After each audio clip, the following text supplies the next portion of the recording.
You've reached call in Mockery.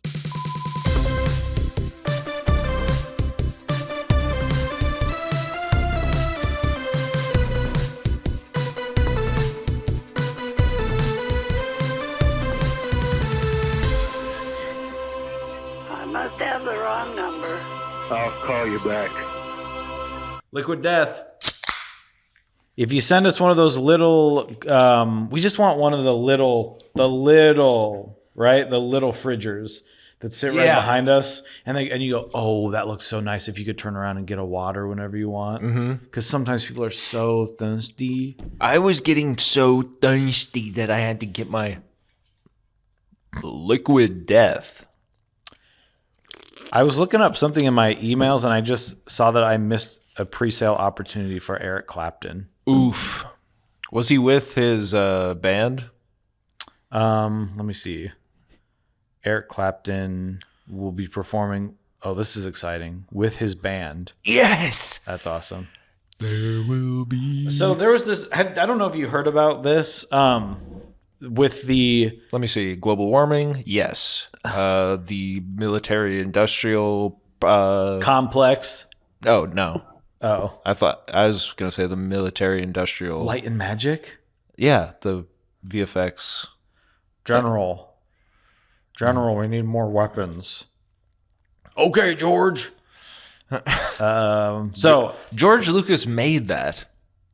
What? Industrial.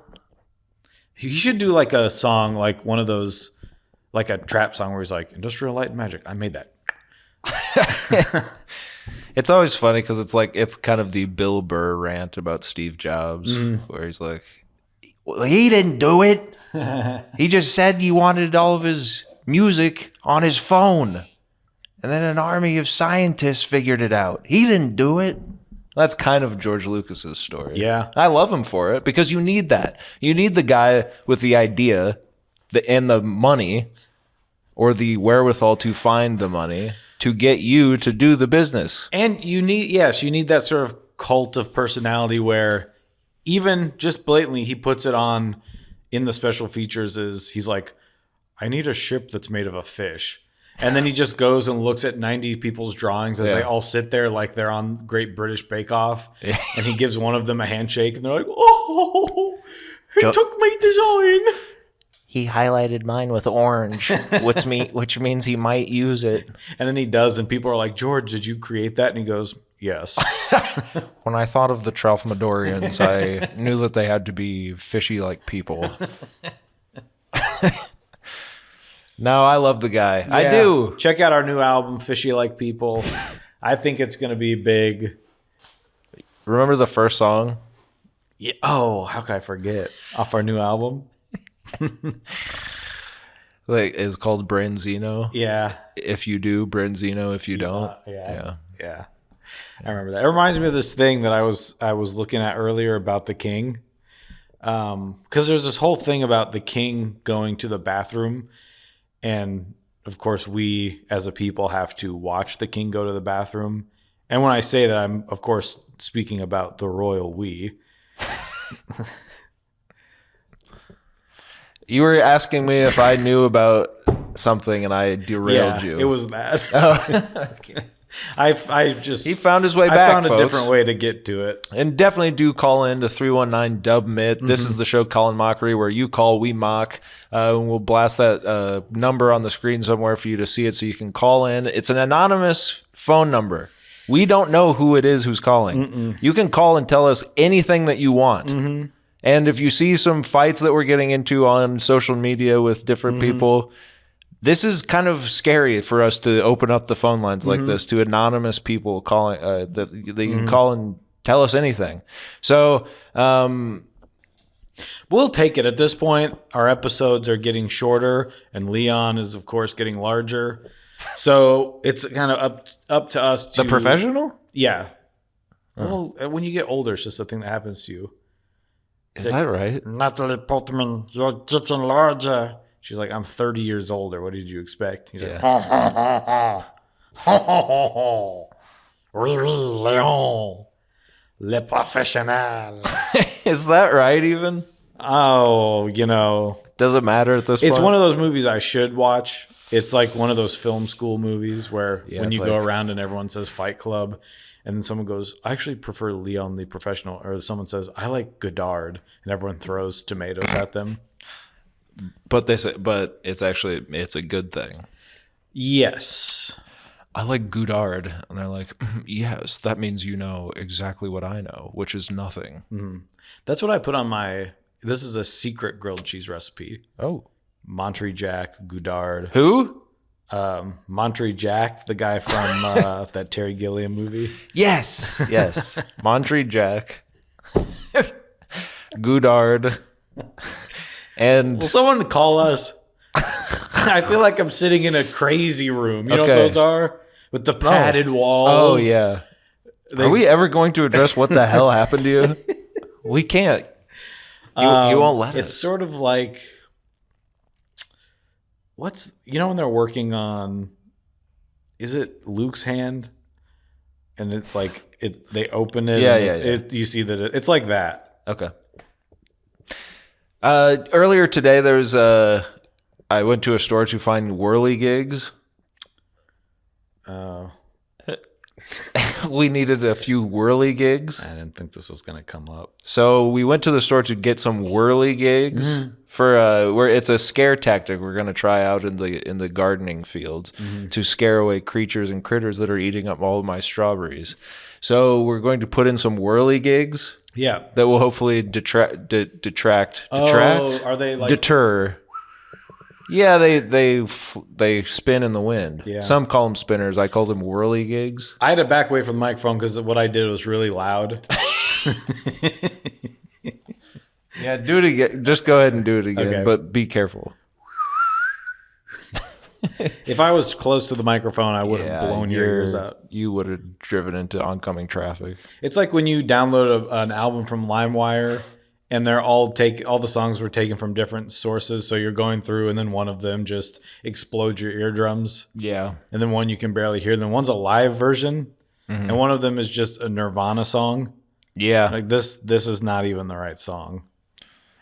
Yeah. And then one of them is like this video. It's like backdoor. It's just surprising some of the stuff you can find. Yeah. on there. Backdoor something Or other. Yeah. Yeah. So we got some whirligigs, and then for some reason, I don't know what happened, but we were checking out, and the woman with whom I live was paying, and the guy put the 4 whirligigs on the counter. Yeah.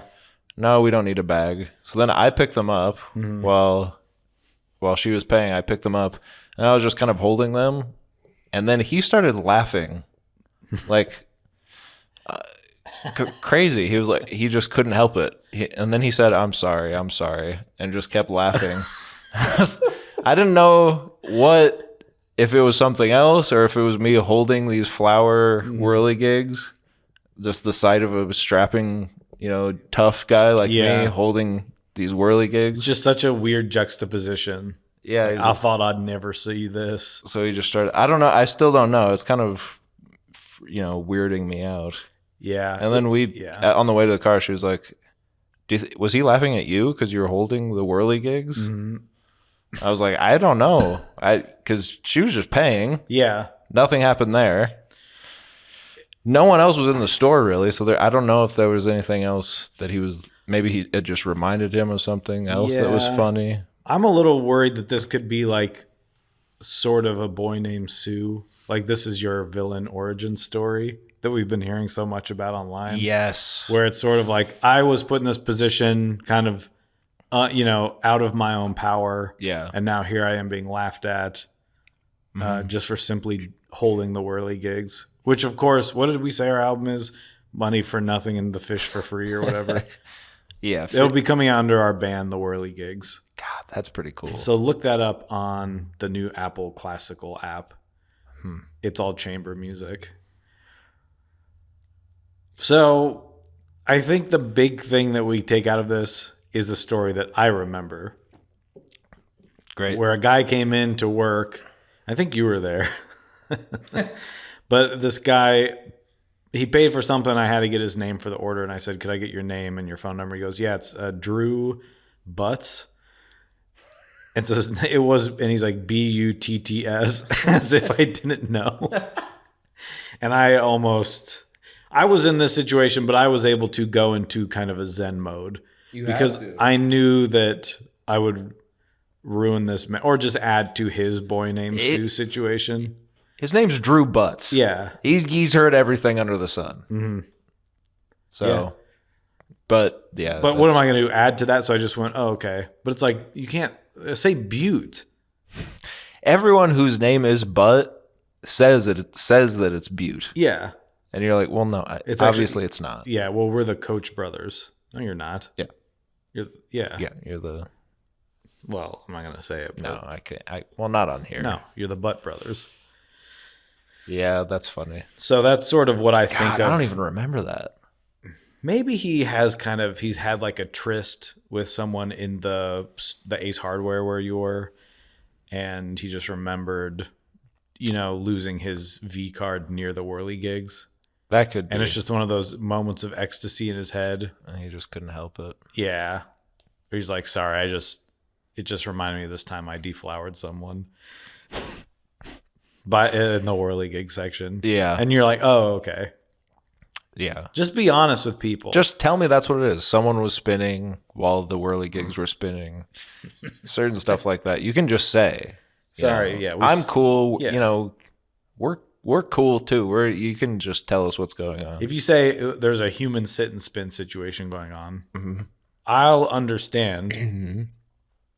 Look at us. Oh, you okay? Yeah. Oh, okay. That's funny. Oh, that sounds like a heartbeat, which reminds me of something else that's been annoying me. Can I? Yeah. Your heartbeat? No. Well, there's no. Something that I've been making fun of for God 3 or 4 years at this point. After we watched The Bachelor and The Bachelorette, okay? Yeah. And You and Me. Yeah. And after every episode, it precedes the show The Good Doctor. Mm-hmm. And if you don't know anything about The Good Doctor, it is what's his name? Freddie Highmore. The little Martin Scorsese looking. Yeah. Yeah. I think Freddie Highmore. Yep. And he plays a doctor with special abilities. Yes. He can kind of see things that others can't for one reason or another. Yes. And one reason specifically. Yeah. He's autistic, I think. Something like that. He's on some spectrum. And he can tell, like, you're breathing heavy or something. Yeah. So, whatever. Every time I've seen the first 5 minutes of, like, four of the last seasons of the show that's been on for, like, 6 or 7 seasons. Mm-hmm. So, okay. And every episode starts with him, like, railing another doctor. And at this point, he's like in a relationship, having a baby with some lady. But throughout the years I've seen him, he is having his way with everyone at the hospital, which is, great, fine, whatever. But he will do stuff and certain things that I'm just like, you can't do that. Mm. How are they doing that? They're treating this like it just seems wrong. Mm. I don't know. One way or another, he doesn't have that. The actor doesn't have that. I know that's an issue nowadays. It just seems weird that, and then we're treating it like it is special in a good way, but also making fun of it in a way. Like, I don't know, there's a weird, but now people are making fun of it online. And I feel like I have been validated after years of you telling me I can't say anything about it.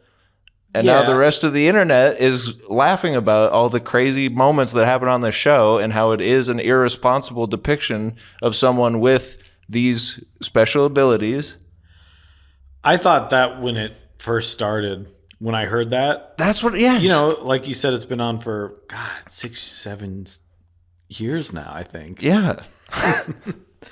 But I was like, oh, so he's like, can you do that? And they did, and everyone liked it. Apparently.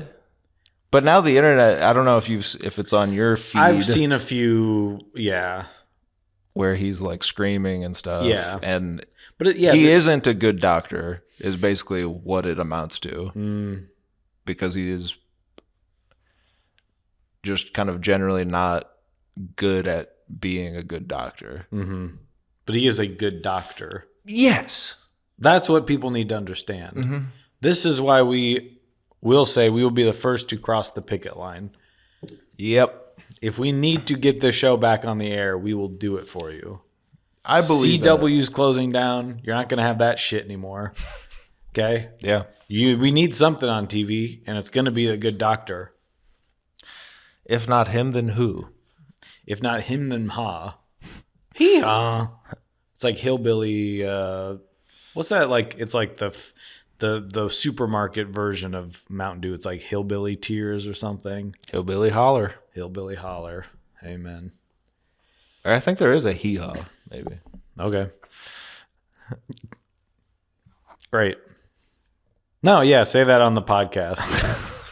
If anyone has any thoughts on hee-haw, write in. Yeah. Call us at 319-DUB-MIT. That's 2 eyes, like we both have. Mm-hmm. And that's not being ableist. I'm just saying we both have 2 eyes. But I don't care if you do or don't. I'm just saying that's how you remember us. Or MIT, as if someone's coming to you and saying, "Can you figure this? Like, why can't my computer download this file?" And you're like, MIT. Right.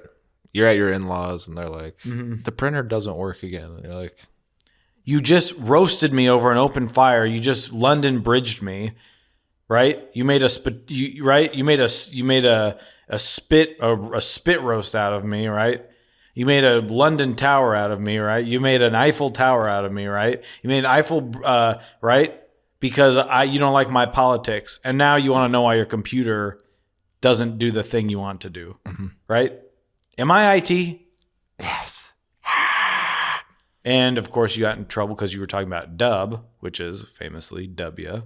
That's the D-U-B part. That's the DUB part. Please remember this. This is going to be the last episode of this show. So call us if you want anything. Oh, here we go. Yeah, they got our order. They did? Yep. Yes. We were in trouble, but now we're not. Did you watch anything this week? I gotta ask. I watched a couple things, and I'm halfway through another movie that I'm not going to bring up until next week because it's 3 hours long. Ooh. And I'm excited to kind of dive into one that I know, and you might have seen it. oh, okay. It's in sort of a lineage of movies that I've been trying to watch. Interesting. It's called Monsters, Inc. What did I watch this week? I watched... Never heard of her. What did I watch? Air. There will be Air. It's on Amazon Prime now. Yeah. Any old schlub can watch it.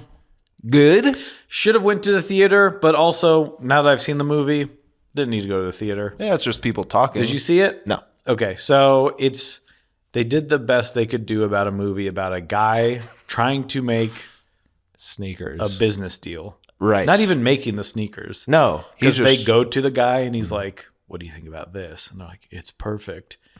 We don't see him, we don't see that. We don't see it. Yeah. We just see him going, "You should talk to his parents." He goes, "Okay, I'll go talk to his parents." And they're like, you shouldn't come here and talk to us. And he goes, "I know, but your son's good at basketball." And they go, "All right, come here." And they talk to him and they say, "All right, well, we'll talk to you later." Wow. And then they do talk to him later. So is it directed well? Sure. Is the acting good? Yeah. Fun to see Chris Tucker. Fun to see everyone call Matt Damon the fattest person they've ever seen. There are so many fat jokes about him. There's like 8 fat jokes about how fat he is. And is he? No, he's like skinnier than me. So it just makes me feel terrible. That's just Affleck on the day. Like, call him fat. He's like, come on. The real guy in real life wasn't even fat. There's just so much in the movie that is, I think they think is cool Does he wear the glasses? Yeah, he puts them on and looks right at the camera. Really? And puts them on, and that's the extent of it in the movie, which is why it's crazy. It's like an hour in, and he just goes and like puts them. I was like, this is. But then some of the stuff they're like, no one knows who Michael Jordan is or whatever. And then the one guy goes, you can't put red on shoes, and he goes, how about we put more red? And it's like these things that are. Yeah. Just business things that they're trying to turn into like this is how a legend was made. Yeah. So it's fun. And then I watched So is he good? What do you give it? I would watch it. I do want to watch it. I'd give it a 7. Yeah. Because it's exactly what you think it is. Is it like The Founder? Did you ever watch The Founder? Yeah. I think I might have liked The Founder more. Yeah, I find it more interesting. That's a pretty good movie. Yeah. I was surprised at that one. I'd give that probably, I don't know, an 8. I give that an 8 too. The Michael Founder's Keaton's really good. Nasty. He's a nasty boy. man. Well, and that's interesting because it's like, McDonald's and Air Jordans, but not because of the guys who tried to pitch a guy to wear shoes. Yeah, there's also you know them because of Michael Jordan is the greatest athlete of all time. Well, yeah, and it really is just about a guy going, no one's gonna remember. They're gonna remember you, Michael. They're gonna remember you, and we want to make this shoe for you. And the way they portray Michael Jordan in the movie's interesting. I'll say that. It's an interesting way they go about. I mean, I don't even. Now you're gonna wonder what I'm talking about. I'll watch it. Just watch it. Okay. I also watched Still, the Michael J. Fox You did? documentary. Yeah, I was going to. it's pretty hard to watch. Yeah. but Sounds like it's good. It was probably better than Air. I mean, there's no kind of resolution because he's like, yeah, I'm still sick. But just hearing about how he like made Back to the Future plus something else, like he was making 2 things at once. He's like, I'd sleep 3 hours a night and go to set all day, and then they'd drive me to another set, and then they'd take me home, drop me off for 3 hours. That's what I was like, that sounds like hell. That sounds like they don't even let you do that. Not anymore. Back in the 80s, though, You could get away with anything. Steven Spielberg would wring you dry and throw you out to dry, and then he'd eat you dry. Like a jerky dry. Dry with a Like dry rub. Like a jerky dry. Like a jerky dry with a dry Ooh, rub. a nice dry rub. Sometimes you just want that.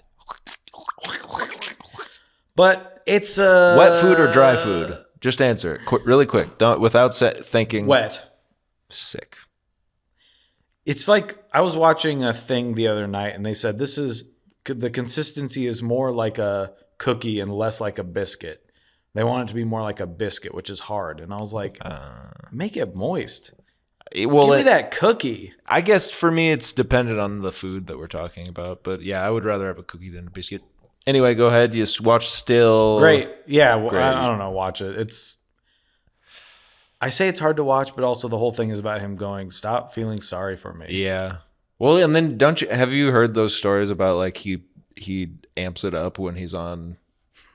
It's just something that I've always heard. I don't think so because I don't believe it. No, I don't believe that. But also because he goes into how he has to take his medicine and then they go to therapy with him, and they're like, so what happened last night? And he's like, or they're like, what happened before or between the last time I interviewed you? And he's like, I fell and broke my face. And then he's just like, they're putting makeup on him because he's broken his skull in. Jesus. And then he's like, I fell and I broke my arm. And he's like, people keep telling me to be careful because it's like shows him fighting with his kids. He's like, I know. It's like, we just want you to slow down a little. He's like, it happens. I'm going to fall down. Yeah. It's like, I can't control my body. Oh my God. But just watch it, I guess. I feel bad for even bringing up the rumors that I've heard. Yeah, you sound like but he has fun with it. They showed a clip of when he was on Curb Your Enthusiasm, and he hands Larry David a drink, and he opens it and it sprays all over the place. He's funny. That's the thing. He's funny. It made me want to watch Back to the Future. Yeah. Again. I mean, a movie I haven't watched probably since I was 10. Yeah. That's the thing with like all of the the cultural touchstones that he's been a part of are other people's favorite movies of all time. Yeah. And to me, they're basically like take them or leave them. Yeah. Which is like I think I know him from Spin City. Spin City. Honestly, though. Yeah. I didn't realize how long ago that was. Yeah. He's like, he started that in 94 and that was his like, I'm returning to television. Yeah. Like that was I was like, that was 30 years ago. Yeah. But then he left. Right? Well, yeah, because he finally told people because Yeah. he was hiding it, and they show clips of the show Really? where he's like pretending he doesn't have it in his hands. It just is so. I'll watch it. It's good, I guess. He's always a nice seemed guy. like a That's good the guy. problem. Yeah. That everything they talk about it seems genuinely just nice. Yeah. So you just feel bad, even though I don't have. Like you said, people love Back to the Future. It's like their favorite movie. People that I look up to are like, that's my favorite movie. George W. Bush. Yeah. George H.W. Bush. The other one, Jeb, who is the dog, and they do keep in a kennel. And no one seems to know this. No one gets it, but it is true. That's a fact. We'll probably have to cover that sometime. What'd you watch? Oh, I watched a new docu-series on Netflix called Missing, Dead or Alive. Oh. You heard anything about this? Is it like nope. It follows, I think, a fake police station. And I think the whole thing's fake. Basically, I don't like it. It was bad. It's fake? It feels fake. Okay. It seems fake. The whole thing seems fake. They're in a huge office, but only 6 people work there. You're like, where is everyone? They play news things of like, the South Carolina, whatever, Richland County Police Department needs your help finding Sierra Stinker. She's been missing for 17 days. If you've seen her. But it's the same guy every time, and it's like, that's fake. That's an actor. They don't show the news clip. They just play the audio. That's a lie. So it says it's true. Yes, but I think what you're saying, a lot of these newer documentaries are like so produced. Yes. Where it's recreating so much of it. Let me just tell you something that happens in the first episode. Yeah, that's fine. You can tell me all of it for all I care. Yeah, I would suggest don't watch it because it makes these like it makes them. It seems like it wants to portray them as being cool, but they suck at being cops, or like so they're the missing persons department.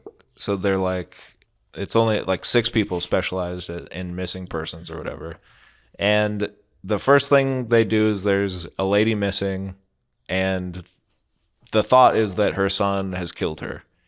They go to the house, like 3 of them, just walk in, are touching everything. Some of them have gloves. I don't even know if all of them have gloves. I'm pretty sure they can't just walk into a house. But anyway, they're just doing all this stuff without anything. And then later, one of the people just keeps driving to the house and sitting outside. And then she's like, oh, someone's parked in the backyard. Red shirt. They're wearing a red shirt. And then, but nothing happens. And then she calls for backup. Like, I don't want to be here alone. I think it's dangerous for me. It's like, well, then don't be there. You don't have to be there. Or if you are going to be there, have backup.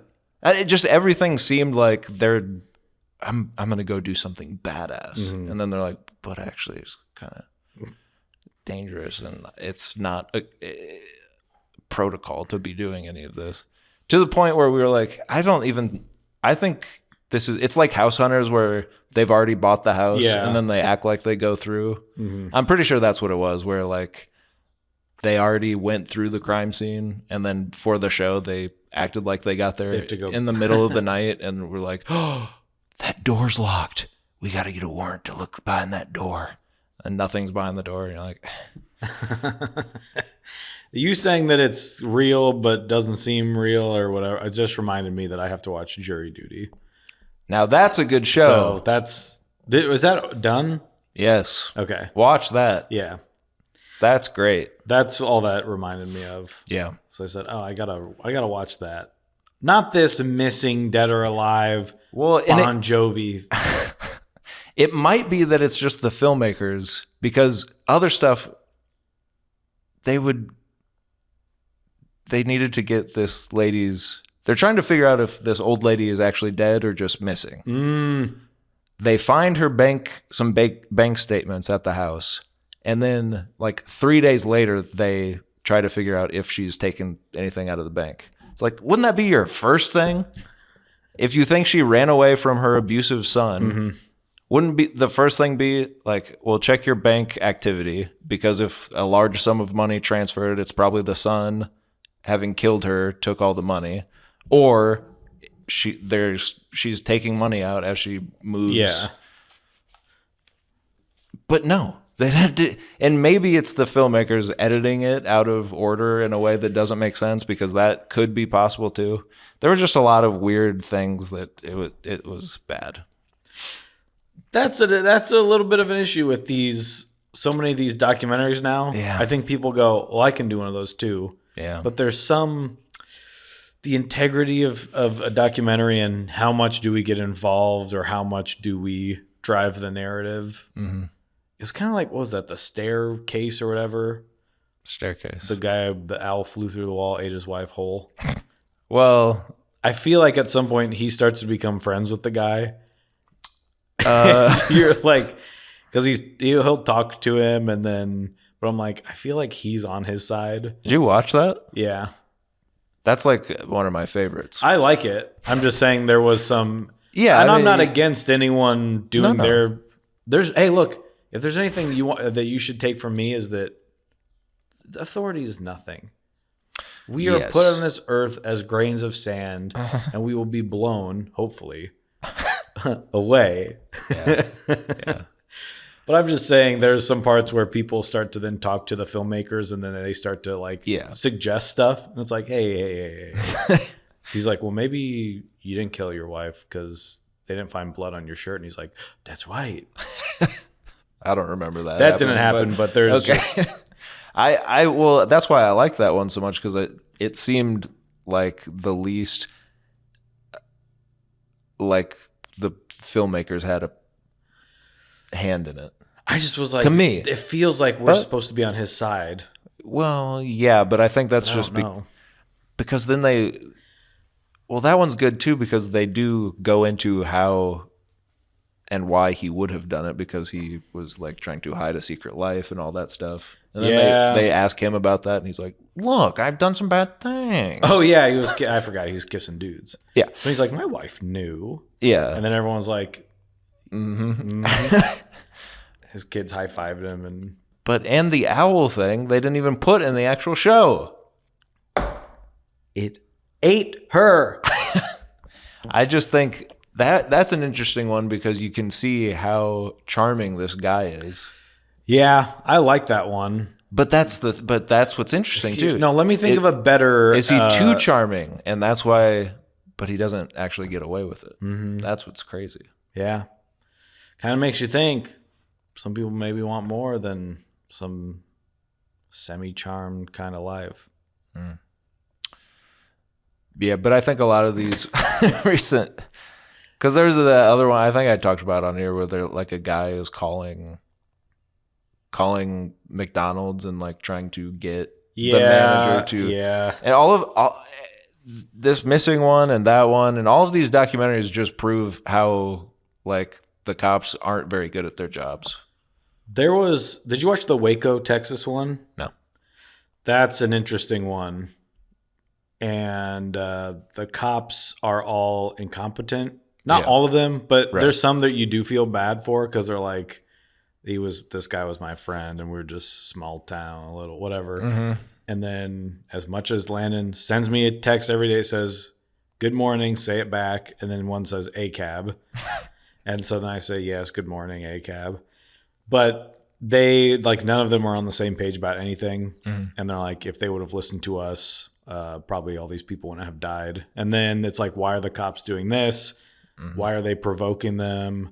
But then the documentary is so hands-off, where they're interviewing someone. It's like, okay, she clearly still believes that, like, they were right. Like she's still in this cult mindset, but they don't ask her anything to be like, hey, what's your view on all this? Like, are you saying like, cause I was like trying to figure out, is she talking about her mindset at the time? Right. And like, these are my family members I'm watching get killed. Or is that like still she feels that way? There's just, it's so vague, but that's a good one. If you want to hop on something that's 3 parts, quick watch. Yeah, I'll check that out. Okay. I just think this also goes into my bigger thesis that, people talk about like Copaganda and how like a lot of TV shows. Our other band. Yeah. A lot of TV shows like just show the police being awesome. Yeah. And TV and movies. And I think that's probably true, but I grew up on the shows of like the early aughts where a special person, not like the good doctor. This was a person who, I'm talking Monk, I'm talking Psych, I'm talking a lot of other shows that I can't think of right now. But Monk's special in a different way. That's right. Yeah, I guess he was kind of. But the point being, a lot of these shows have, and even if they're a cop, they're either like a private eye or a cop that plays outside of the rules of being a cop because the other cops are imbeciles. Mm-hmm. And they are making fun of the cops. They're standing above the cops morally and, well, literally a lot of times they're on stilts. Oh, that's right. Yeah, I didn't think about that. Yeah, that whole season of Monk where he's on stilts. And you just hear like, get down from there. Yeah. Because the camera's up by Monk's head. Yeah, you can't hear old Curly Q himself. Yeah, and you can't hear Leland Stottlemyre yelling at him from who is in this 3-hour movie that I'm watching. Whoa. That I'm going to talk about next week. So start getting your votes in. And on that, but aren't detectives cool in movies when they're just like they just sit at a cafe? It's like they're always on the job and they're always dressed like hot. Yeah. You're like, that'd be awesome. That's like prisoners. Copaganda works. I want to be it. Bye.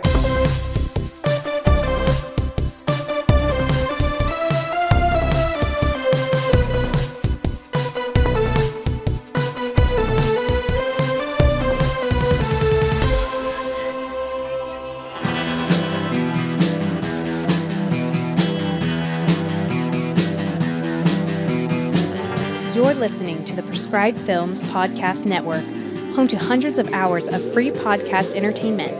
The shows on this network all have a common goal, providing you with the best discussions about movies and other forms of entertainment media. The PFPN hopes to fill your earholes with audio joy. Visit our website with links to all the other amazing shows at www.thepfpn.com. Thanks for listening.